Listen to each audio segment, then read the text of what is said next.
Halo, Assalamualaikum warahmatullahi wabarakatuh. Selamat berjumpa kembali dalam forum Sudut Pandang. Nah, pada episode kali ini, teman-teman pajakaners dimanapun Anda berada, semoga dalam keadaan sehat selalu, dalam lindungan Allah Tuhan Yang Maha Kuasa. Kita akan membahas tentang peraturan pemerintah yang baru dirilis, yang baru ramai juga, PP nomor 20 tahun 2026. Gitu Mbak Yasmin ya? Oke. PP ini, peraturan pemerintah ini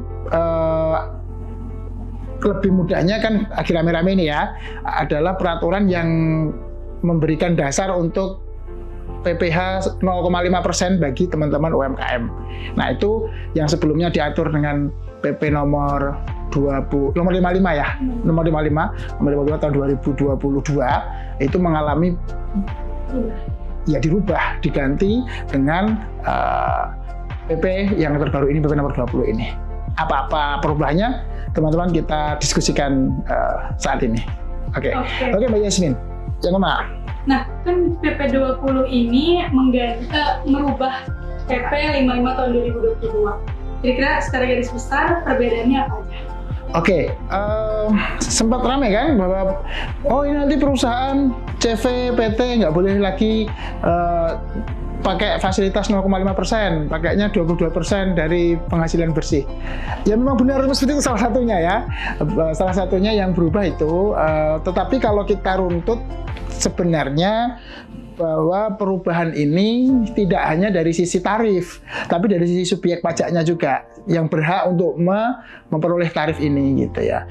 Kalau yang perubahan mendasarnya sih itu sih Mbak. Jadi tarif untuk wajib pajak yang sebelumnya boleh memakai 0,5%, tapi dengan adanya PP ini beberapa itu sudah tidak bisa lagi karena kategorinya yang sudah nggak bisa memenuhi wajib pajak kriteria tertentu, wajib pajak dengan peredaran bruto tadi, dan bruto tertentu, atau yang orang-orang lebih mengenalnya dengan UMKM gitu.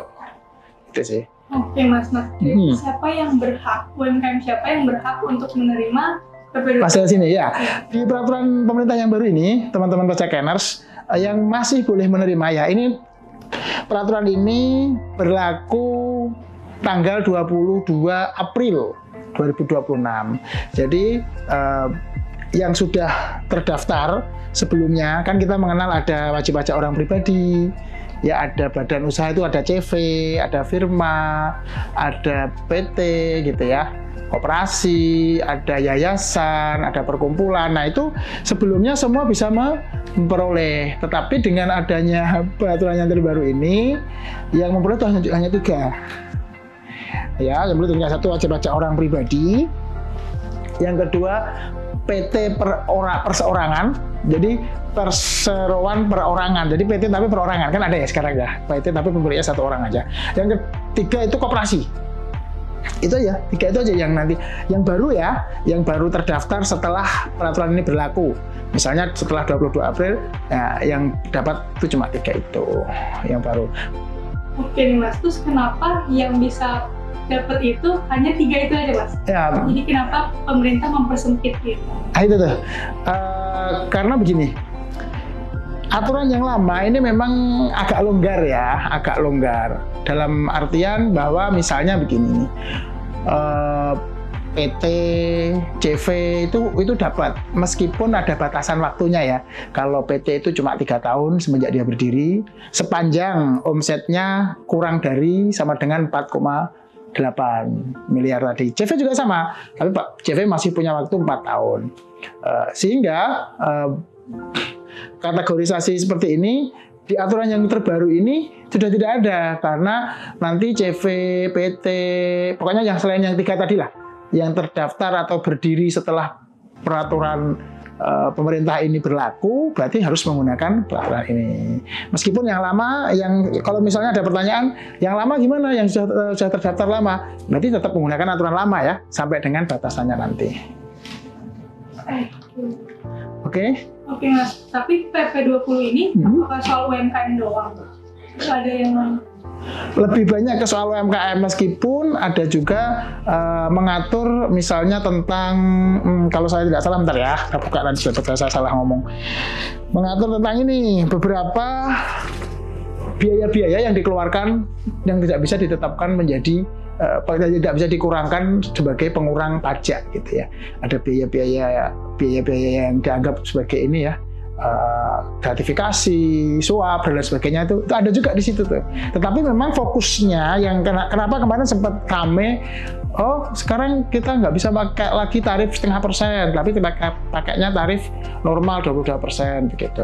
Ini yang perlu kita berikan mungkin ini ya supaya lebih jelas bahwa tarif 22% ini sebenarnya kalau misal omsetnya masih di bawah 4,8, dia bisa PT atau CV tadi itu masih dapat tarif 11%. Karena ada insentif 50% ya atas tarif jika omsetnya masih 4,8 ke bawah. Itu pun atas dikali dengan penghasilan bersih atau net profit ya. Kalau yang 0,5% kan dikali dengan penghasilan bruto atau kotornya gitu. Oke Mas, berarti secara garis besar juga dampak praktisnya ada nggak? Ya tadi dampak praktisnya itu tentunya yang sudah dari sejak berlakunya PP 55 yang bentuknya CV atau PT itu masih bisa memanfaatkan ya selama umurnya masih ada 4 tahun atau 3 tahun. Tetapi tadi juga ada batasan omset ya, omset itu juga harus diperhatikan. Nah, yang baru ini, yang tadi yang boleh itu perorangan, nah itu dampaknya perorangan masih bisa. Cuma ada perbedaan lagi sih Mbak Yasmin. Jadi teman-teman sekalian, selain dari sisi subjek pajaknya siapa yang mendapatkan, ada lagi dari sisi omset. Jadi 4,8 yang menjadi batasan omset untuk mendapatkan tarif 0,5% itu kalau yang dulu kan hanya atas usaha ya. Jadi misal atas usahanya dia gitu. Kalau ada penghasilan lain itu nggak digabung. Kalau sekarang nggak. Kalau sekarang digabung. Jadi misalnya Mbak Yasmin ada penghasilan dari kerja sekian, ada penghasilan juga dari jualan barang baik online maupun offline, ada penghasilan juga misalnya dari menyewakan aset, menyewakan ruko, menyewakan apa, terus kemudian ada penghasilan misalnya dari hibah orang tua atau hibah saudara. Nah itu semuanya harus digabung tuh, dihitung apakah sudah memenuhi threshold 4,8 M atau belum. Kalau dulu enggak, kalau dulu hanya atas usahanya saja gitu. Kalau sekarang digabung, jadi ada kemungkinan dampaknya adalah yang dulu orang pribadi itu bisa menggunakan tarif UMKM, sekarang nggak bisa, karena kan dia juga mendapatkan passive income ya, dari misalnya bunga bank, mendapatkan dari bunga deposito kalau ada deposito lah ya, dan lain sebagainya. Itu nanti harus digabung dulu tuh, digabung berapa sih total penghasilan Tuan A misalnya. Kalau yang dulu peraturan yang lama itu nggak